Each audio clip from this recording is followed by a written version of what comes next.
Grab my hand, girls rescue, met the bar, witness said tears fled the head, I'm waiting, I guess she's sweet, I guess she confess, she thinking less, not drinking less, bathroom says, best to kiss, spontaneous, I stereotype, put to rest tonight, imagine, believe, and achieve, it works, Skyline as I rise like fireworks, smell through the bad, don't touch my perk. Hey, hello everybody, and welcome to this edition of After the Storm. I'm your OKC Thunder post-game analysis. I'm your host, Matt Clark. I'm struggling like a mother today. Have been the past couple days. Want to thank my girl Kat at Kat's Tavern for reminding me that our guy Dr. Phil Floyd has owns the doctor at the Fast Medical Clinic over on 63rd and May. Went by and saw him, and he just looked at me and said, "What, boy, what have you been doing?" And I just told him, I said, "Dude, sinus infection. I couldn't move, or upper respiratory infection, however you want to call it. It had me beat down. I couldn't move yesterday. It felt like a 500-pound gorilla was on my chest, and so he immediately gave me a shot." Said, "This is going to give you about 4 hours, 5 hours worth of relief," and it did. Enough time to do my kids today and do some training, and then about 6 o'clock, I just started getting clammy again, and I'm really clammy right now. Probably running another low-grade fever. I ran one. I was about 100 yesterday, went down. And so anyway, that's why we did not do the show Monday night. Did not do the unpopular hour yesterday nor today because I got to get myself healthy and I'm feeling better. But I got all my meds, got this, got got moxicillin, got my Z-Pack. I'm all ready to go and gonna do that. So anyway, let's get into it tonight. The Thunder lose in an absolute thriller. Double overtime game, 136, 132 to 136, 136, 132, however you want to look at it, against the Milwaukee Bucks at home. I want to say that I'm really, really, really, really proud of you guys for going out and supporting the Thunder. We have talked about this over and over and over about our show when the Thunder play at home, how important it is for you guys to come watch them because I know they're young, and I know we got spoiled because of KD and and Ibaka and Russell and everybody we had, and the fact that they gave Ibaka the ovation that they did tells a lot about the respect that Oklahoma City fans had for him and appreciate the contribution that he made while he was here. But anyway, when the Thunder got down in the fourth, and we'll talk about that, the crowd just starts going crazy. Thunder make a couple plays, crowd gets into it. Thunder gets on a roll, goes on an 8-2 run to end up, sending the game in overtime. That just tells you what it means for a young team to have the crowd, and a lot of them had not experienced that. In fact, I don't think any of them had experienced the crowd being like that, like it was tonight, and they don't even really know what it's really like. Now, Ibaka does. He knows what it's like to have that crowd behind him and the crowd going crazy. He knows exactly what that means because he's been on the receiving end of that many times, getting him some much needed love. And so anyway, let's talk about the game tonight. The Thunder, we started out with SGA, Robinson, Earl, Giddey, Dort, and Poku, which I thought that was nice we had some height in there in Poku, he and Baisley. Let's face it, as those two go coming off the bench dictates what the Thunder does. If you can have a game where one of them has 14, 15 points, has a couple of blocks, makes some big plays, shoots over 50% or 50%, the Thunder really, really do well, but they have to have one of those two guys step up, and sometimes they are. In let's face the last couple of games, Poku has been a no-show in that. So, and on the other side of that, of course, the Bucks, after what they just did to us the other night in Milwaukee, did not have any respect for the Thunder. No Drew Holiday, no Giannis clearly, and no Middleton, and no Connaughton. So they were just like, yeah, we're not doing that, and we're just going to see what you can do with that since you couldn't beat us. But they had Drew in that. Now, Conacher, Giannis, and Middleton did not play the other day, but Drew played in Milwaukee. Huge difference tonight. They felt like they could win without him. And on the other side of that, Thunder start out pretty quickly. Giddey could not get off the ground very well. The Thunder did play well, except for Giddey. He just couldn't score. He couldn't get going at all. But once again, like I said, if SGA gets us going, he scores some points. Everybody else feels a little no pressure. Then it helps. And Poku was really good helping us get off the start in the first quarter. And I loved what the Thunder did in the first quarter. And here is us. I mean, because I'm just going, hey, first quarter, Bucks 27, Thunder 27. Now this is interesting. First quarter, this game was tied. Second, at the end of the second quarter, game was tied. End of the third quarter, Thunder up 3. End of the fourth quarter, game tied. End of the first OT, game tied when the Thunder should have won that. But we will talk about that when we get into it. But like I said, when the Thunder get off to a good start, it really helps each quarter. We don't fall behind early. We have to fight back. We get off to a good start. It helps. And then what have we talked about as far as keys to the game? We keep talking about it over and over and over. Stop at the open looks. Cut down on open looks. Don't shoot the threes. Cut down on your threes. Make good decisions. Try to keep them in front of you all. Now, the Bucks were 7-11 for 3, but only shooting 42% from the field, which tells you what? The Thunder defensively overall, except for those threes, Thunder played really well. Bucks only had 10 rebounds, 4 pips, points in the paint, and 4 turnovers. Oklahoma City on the other side of that, 3 for 7 from 3, which I don't mind that. If we're knocking them down, 3 for 7, it's on a good pace. That's about 28 three-pointers a game. I kind of like that. 43% from the field, 11 rebounds, 14 pips, points in the paint, 14-4, and a lot of that has to do with SGA and Poco, and the way we run our offense when he's in there, we score a lot of points in the paint, but simply because he does not shoot a lot of threes. His mid-range and 10 to 14 foot, or goal to 10-foot range game is really, really strong. Bench scoring, Bucks 3, Thunder 6. So we outscored them to start. We outscored them bench-wise, but overall, 27-27. I liked what I saw from the Thunder the first quarter. Second quarter, we start with Trey Mann, J-Dub, Wiggins, Bays, and Isaiah Joe. I was like, Isaiah Joe's getting a little bit more love. And like I said, I really liked him when we first picked him up. You'll go back and you'll look, especially the Unpopular Hour with me, my daily show. I talked about what a great pickup that was, getting Isaiah Joe when we picked him up from Philadelphia. I thought that was a great pickup, and it tended to be one. So, but, we're going back and forth. One of my things with Coach Dagnall, is simple. Some of the people that he starts the quarters with, I have issues with. I'm like, at this point in the season, you should know who are good starts in what quarters. Why you have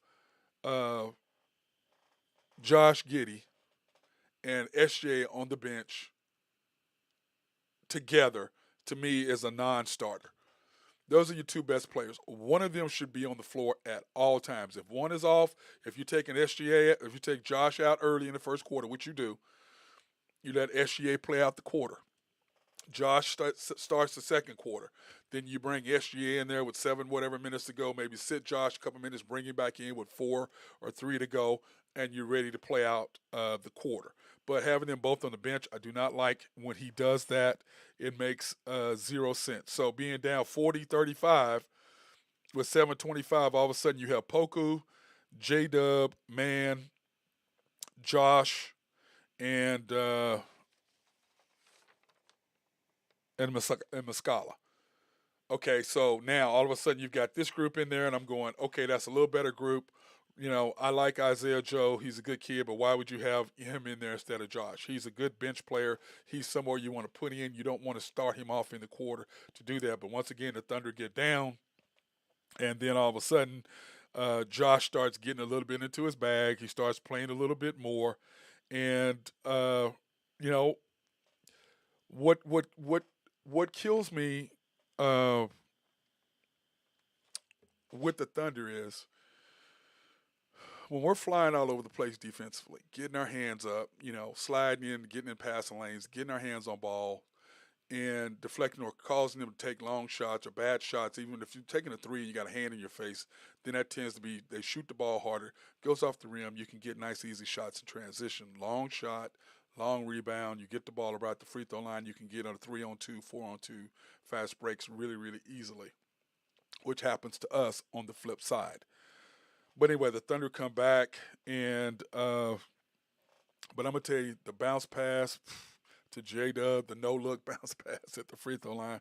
Josh, dude, you're a beast. You are a beast. I'm glad that he is back and doing what he needs to do. But the story of this game, the first half was Poku, 11 points, 2 blocks.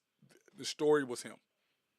Okay, they said 3 blocks, but they ended up crediting him with 2. The story was him.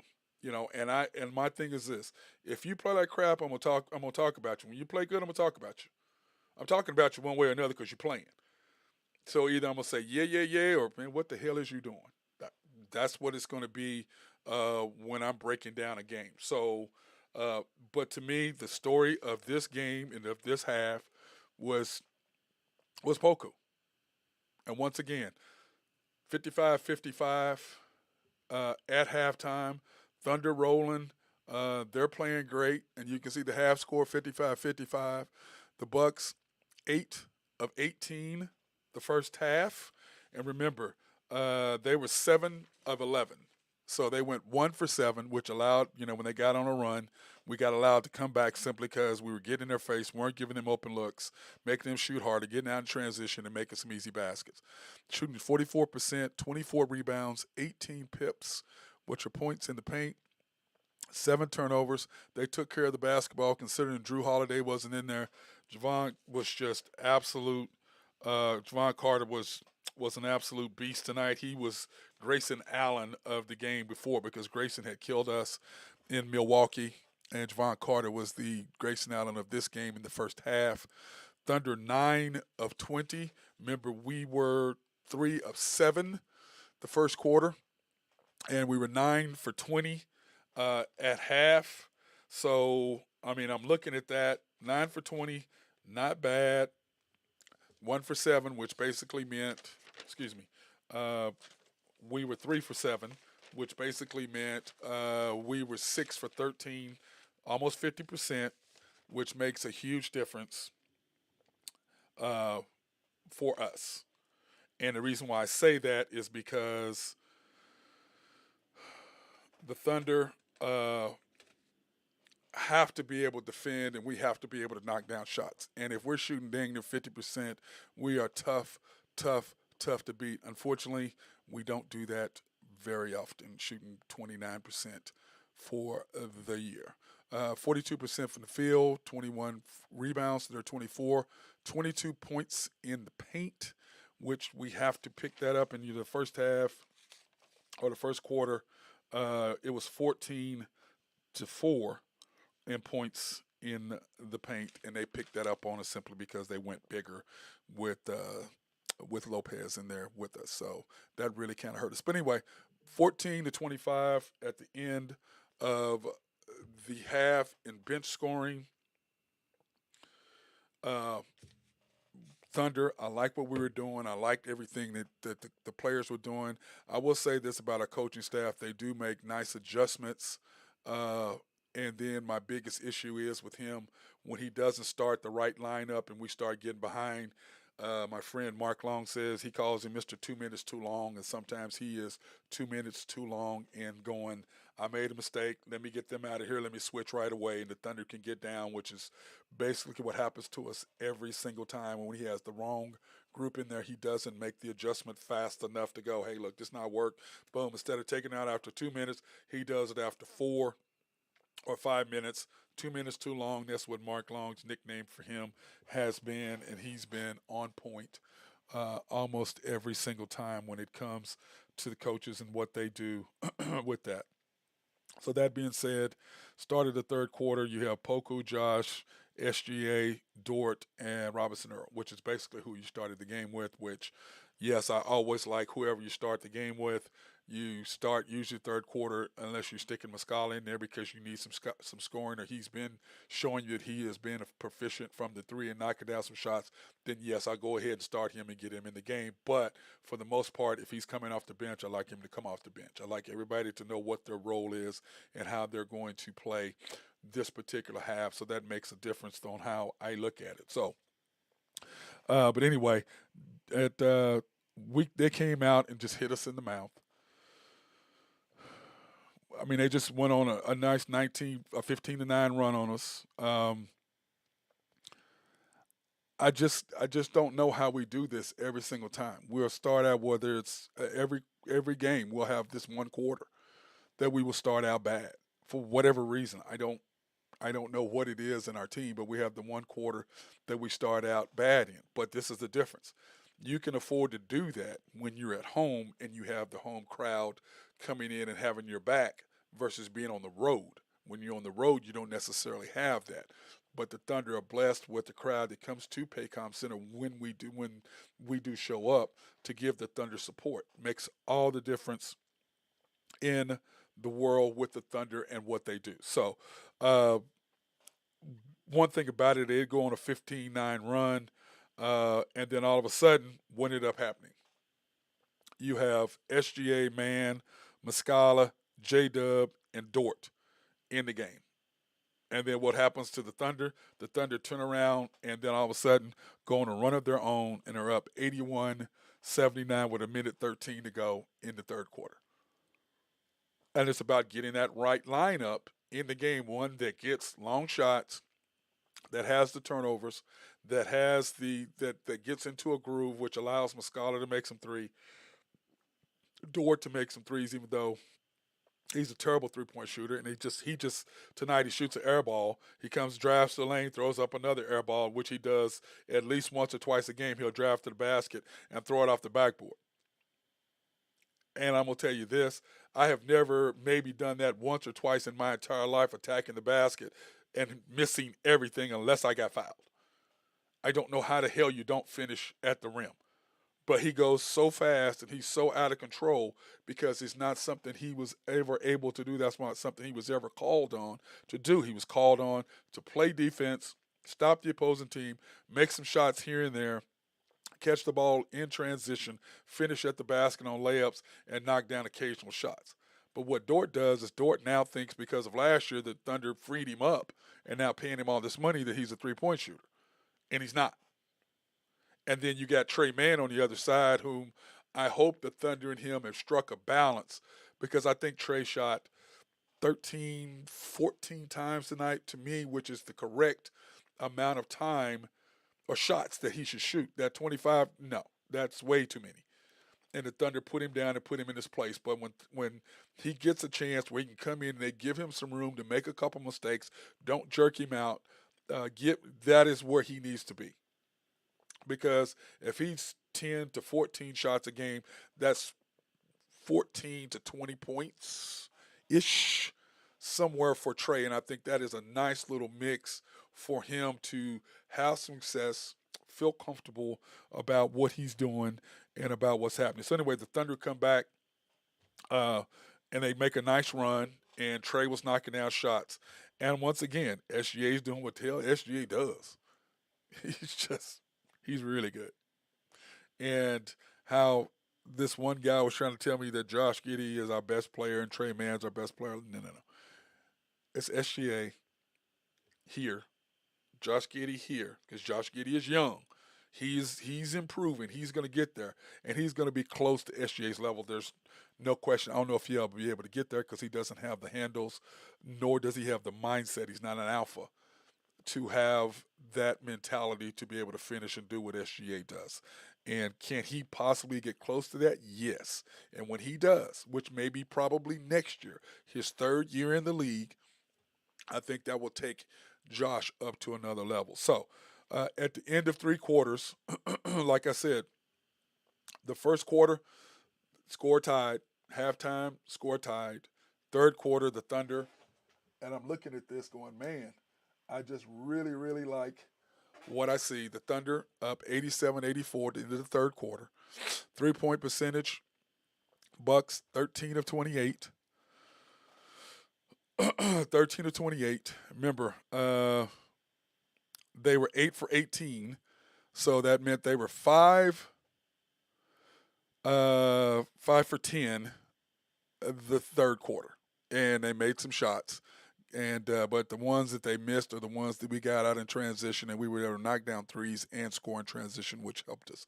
Shooting 43% from the field, 36 rebounds, 28 points in the paint. Still only 9 turnovers. They took care of the ball. They had 2 at halftime, only two turnovers that quarter. They took care of the basketball. And like I said, without Drew Holiday, that says a lot to me about where they were at. And where they were at offensively, taking care of the basketball. Javon Carter did a great job of subbing for Drew, and he played really, really well. He definitely made some noise for him possibly to be able to play more minutes, but for sure give them an opportunity to know what their future is like once Drew is not there anymore. And then the Thunder 13 for 26, which is 50%. I can't tell you last time we shot 50% from three, 50% from the field, 31 rebounds, 40 pips, my points in the paint, and still only 7 turnovers. So excited about that. Bench scoring, Thunder once again stepping up big, and a lot of it had to do with Trey and Muscala came in well, but Trey Mann, Muscala, and then and then J Dub stepping up a little bit himself made a huge difference in what the Thunder were doing for that. And then fourth quarter, Thunder started out with Mann, Josh, J Dub, Muscala, and Kendrick Williams. And I'm just going once again, I what are you doing? What are you doing? Are you trying to give this game away? Wow. Anyway, they go on a 19-9 run. I'm just going, what are you doing? And then finally, with 5 minutes to go, it's 103-96. He decides to put those guys back in there. Excuse me, 103-97. He decides to put those guys back in the game, and I'm just going, Mark Long, 2 minutes too long. When they went off on that run, you should have stuck him in the game in 8 minutes right away. You got to put Shea in. But the Thunder did not give up. The crowd, what did the crowd do? Get into it. The Thunder, being the young team that they are at home, got to feel somewhat of what Paycom is like. They don't have any clue. They got to feel. But they don't know when it's 18,600, whatever we got in the place, and it's rocking. It's rocking. They don't know what that's like. Crowd going crazy, defense, on and on and on. They have no idea. But what did end up happening? They brought you back, the crowd. You brought them back. You gave them confidence. You make a couple stops, then all of a sudden, boom, you get a score. All of a sudden, now you're down 4. Crowd's yelling, defense, defense. And we get a nice little turnover, boom, we score a bucket. You're down 2. Defense, defense. Crowd going crazy. What did the Thunder do? Gives the Thunder some energy. And then all of a sudden, you tie the score. And then you're down 119, 117. And in this particular point, okay, with 126 to go, you're down 119, 117. You got SGA, Dort, Josh, Mann, and Poku. So you got all your scores. You got your defense and Dort. You got your big man to kind of protect the lane as much as you can in Poku. Then you have Mann, and you have Josh, and your SGA to really round out your scoring if you really need it, and then Dort. So it would be SGA, Josh, Mann, Dort, and then Poku. But tonight it would be SGA, and I hate to even say this, but Josh was scoring at the end. Josh, Poku, Mann, Dort. Okay? Because Josh went on a run there. He started scoring in the fourth quarter and overtime. So I'm gonna give Josh the nod over Poku, but let's face it, Poku is the one that got us there. Now at the end of the game, What the hell is he doing taking shots? Who told him to shoot? That is my guy Randy Wright at YNB texts me and goes, who told him to shoot? I'm like, he did. He told himself to shoot. I'm sure the coaches didn't say, hey, Poco, you need to shoot the ball. We've got SGA, we got Josh, we got Trey Man, we got Dort, and you're going to shoot the ball. No, no, no, no, no. First option SGA, second option second option Giddy, third option you because you've been playing well, or Trey, and then then Dort, because you and Dort I trust less than any of those other three when the pressure's on to make a shot. Now, will you make one 20% of the time? Yes. But I don't trust you to make the shot. Okay? So we end up making the bucket and then going into OT. And in OT, man, I tell you what, 119, what a game it was. In OT, you have SGA, Poku, Giddy, Dort, and Kendrick Williams, which I'm like, once again, I don't know why you are doing that. I don't know, but what it costs you is 1 for 9 in OT.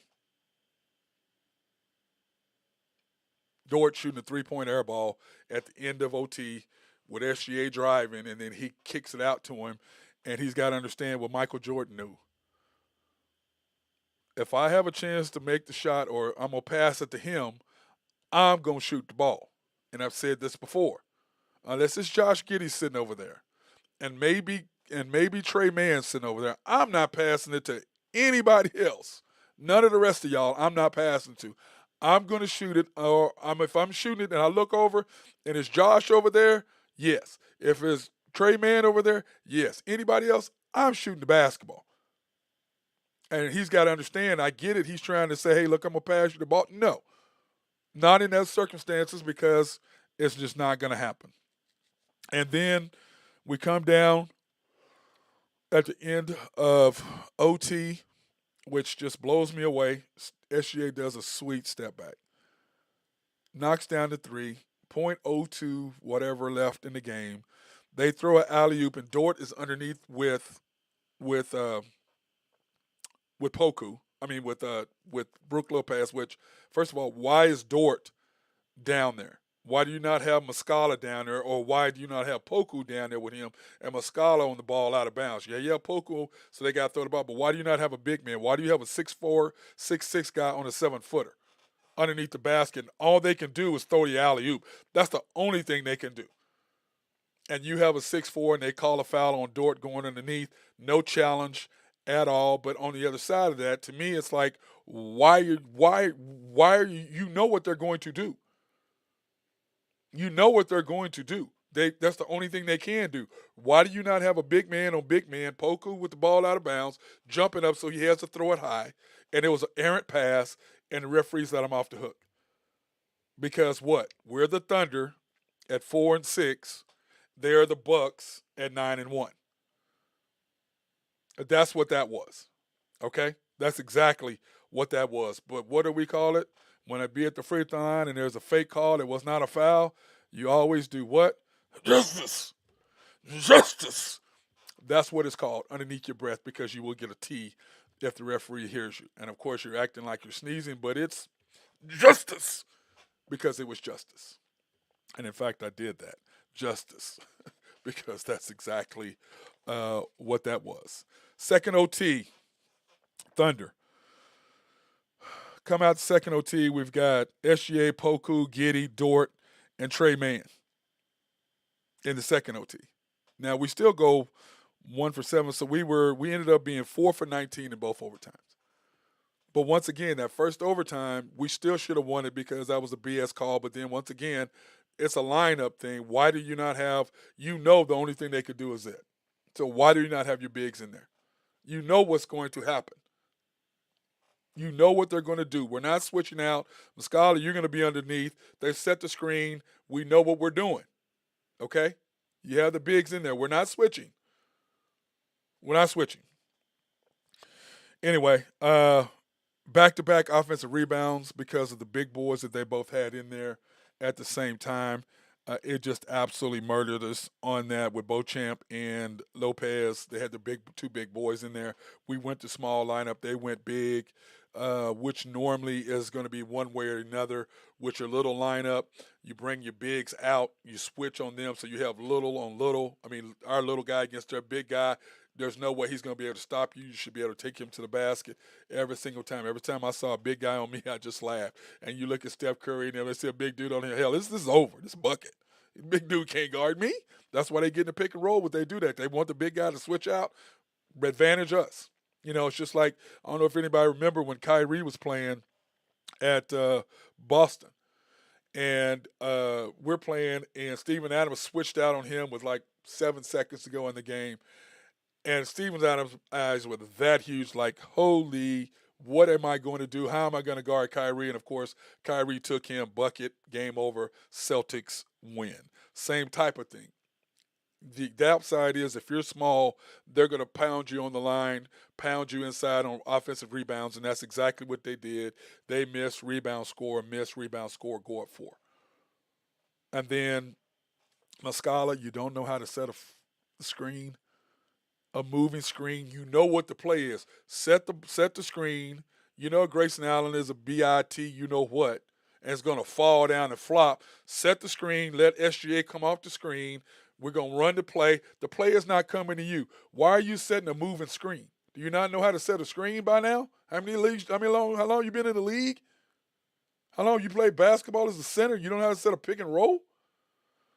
Anyway, man knocks down the 3 instead of us being down 1. Here you go. Down 6. Frustrating plays down the end, but like I said, we never should have been there because the official, how are you going to do that, blows me away. Thunder, final score 136, 132. Losers in double OT. Bucks end up being 17 for 36 from 3, 47% field goal percentage, 63 rebounds, 54 points in the paint, 16 turnovers. OKC 18 for 45, which is decent. But like I said, you know me, I don't want us to be about 35 threes instead of that high. But I will still take that shooting percentage. 45% field goals, 62 rebounds, 64 pips. We won the points in the paint, even though they out rebounded us barely and were bigger than we were. But once again, that's because of Shea and his baskets inside. So it's really misleading. But points in the paint, 13 turnovers, and then bench scoring 41 to 28. And then what I always do is I compare first half to second half and see what the adjustments and the things that the Thunder did right, did wrong. The first half, you can see where the Bucks were 8 for 18, and they ended up being 17 for 36, which means they were 9 for 18, 50% for the second half. But remember, they missed crucial threes because they weren't open, and we got our hands in their faces, and they got long rebounds, which allowed us to get back in the game. So that's misleading a little bit in there because the ones they missed were key in us getting back in the game. Oklahoma City 9 for 20 from 3 in the first half, 18 for 45, which meant we were 9 for 25 in the second half. 5 shots too many. Understanding what our roles are, understanding what we need to do. And you can look at it. Rebounds, they had, they had 39 rebounds the second half, and we had 41 rebounds the second half, so we out-rebounded them in the second half. Points in the paint, 18. They ended up with, 36, and we had 42 right there. Turnovers, 7 to 4, 16-13. Right on part. I mean, you can't. Both teams had the same amount of turnovers the second half, so you got to like the production of what we did, matching him there and taking care of the basketball. And then, of course, outscoring them, which is what they did to us the last time we played. They killed us in those areas. They killed us in bench points. They killed us in rebounds. They killed us in basically every stat. They could not miss a shot. We could not get out there and guard them. And one thing I always say, do not let them get open looks. And they did. Open look after open look. I'm talking about in Milwaukee. Now, we did a much better job at home. But I'm going to say this again. Thank you, Oklahoma City fans, for showing up for the Thunder. It makes all the difference. I know you guys don't think it does, but it really, really, truly does. You showing up and watching these young kids play. Now, here's our box scoring. SGA, 39. Once again, he is just a beast. And want you to understand, Oklahoma City, appreciate what you're getting in this young man right now. Appreciate what you're seeing. 13 for 25, 2 for 5 from 3, and that's a lot of threes for him. He really doesn't shoot threes. He's very particular on how he does them and when he shoots them.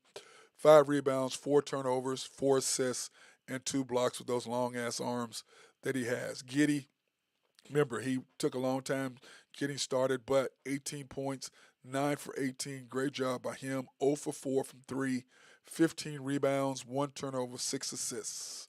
Nice job. It's been a long time. Remember, Giddy was getting those games where he only had 1 rebound when he first came off injured reserve, and now he's back into the double-double machine that we love and appreciate. But once again, 0 for 4 from 3, and I do believe he will get better, and his shot just looks tons better. Still a little ugly, but it looks better. Dort, 12 points, 5 for 14. Once again, he's just not a scorer, but he thinks he is, and that's what Oklahoma City does. To me, they need to do him the way that they did man to get him to understand what and where he belongs. 2 for 6 from 3, worst three-point shooter in the league, even though he did bring his average up, 2 for 6. That time compared to his 20-something% that he's shooting. 7 rebounds, 0 turnovers, 3 assists. Robinson Earl, 5 points. That's just not enough on 2-6 from the field, 1 from 3 from 3. He's got to be able to shoot better percentage. He needs to shoot. I would rather him go 2 for 6 instead of 1 for 3 from 3 if he's going to do that. But he needs to be, 4 for 9 and 3 for 7 from 3, something like that is what he needs to be. 1 rebound, he's got to be up and get more rebounds. But once again, he's undersized, being the position he's in with 2 turnovers. Poku played great. He played good except for him shooting at the end of regulation. Still don't know what the hell that was. 21 points, 8 for 15, 5 for 8 from 3, 5 rebounds, 2 turnovers, and 1 assist, which is what the Thunder expected of him every game with the 17 points, 6 for 11, 4 for 7. I gave you Trey Mans. Poku, 17 points, 6 for 11, 4 for 7, 8 rebounds, 2 turnovers, and 2 assists. And most importantly, 2 blocks in protecting the lane. And if that Thunder can get that out of Poku every other game, then yes, re-sign him. But that's just not going to happen. That he is a one game. He's 1 out of every 4 games he's going to do what he's doing tonight, and that's just not good enough to get it because he's had 3 games where he's really played well out of the 11 that we've played thus far. Trey Mann, on the other hand, 21 points, 8 for 15, 5 for 8. Trey, that's exactly where I want you. Maybe shooting 15 is the max. I want you shooting the basketball. 5 for 8, definitely had some confidence. 5 rebounds, 2 turnovers, and 1 assist. And I think when he realized they're not going to snatch him out the game for shooting, even when he's missing, that's going to help. As long as he doesn't come down and shoot 4 or 5 times in a row, he should be able to get some quality minutes. J-Dub, I really like this kid.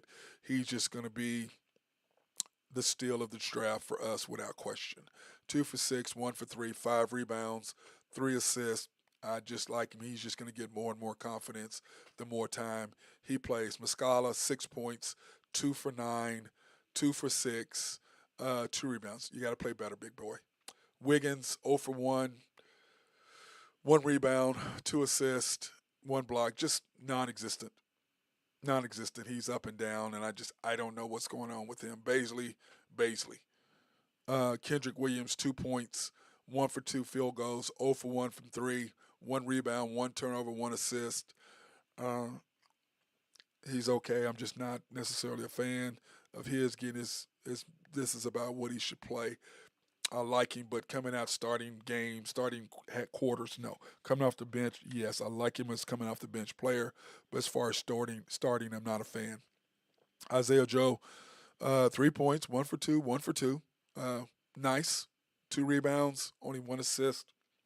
I need to see more of that, more assist from him. So, uh, that being said, Thunder once again losing 132 to 136. Excuse me. Um, I'm fading real fast. Like I said, I hadn't been sick. I've been sick this whole week, not feeling good at all. So I'm gonna go to bed. I want to thank everybody for watching this edition of After the Storm, your Thunder post game analysis show. Remember, tomorrow afternoon, we will be doing the unpopular hour. And we'll go more over this game, and hopefully, I'll be feeling better now that once these meds actually get a chance to really kick in, more than just a few hours. But they're worrying. I'm worn down right now. So, but anyway, I want to appreciate you guys' patience. I want to appreciate you guys watching the show and following me on the Unpopular Hour. Remember, you can go to YouTube, search After the Storm, OKC Thunder. It pops up. Hit subscribe, like, and notification. And every time we're on, we can do it. Or you can go to www.mcsportsnetwork.com. Click on that, and you'll be able to see all the former shows or previous shows that we've done. And then likewise, subscribe and like on YouTube, The Unpopular Hour with Matt Clark. The Unpopular Hour, Matt Clark on YouTube. Subscribe, like, notifications, and every time we're on, you'll be able to see us. So that being said, I want to thank everybody for watching this edition of After the Storm, and thank you for being patient with me being sick and missing our last game on Monday against Detroit. That being